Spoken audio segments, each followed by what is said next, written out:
Tá bom, eu falo. O careca de bata preta ali.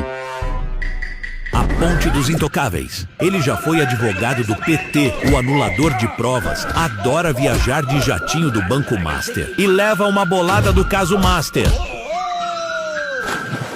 Passa, ultrapassa. Qual dos maiores casos de corrupção da história do Brasil foram no governo Lula? A. Escândalo do INSS. B. Petrolão. C. Mensalão. D. Todos foram no governo Lula. D. Todos foram no governo Lula.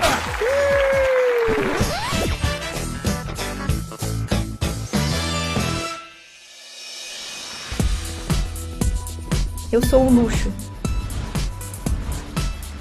Meu maridinho não me nega nada. Eu nasci pra brilhar. Ter dinheiro não é pecado. O problema é não saber usar.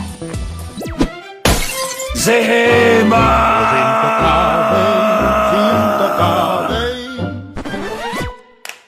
Os intocáveis.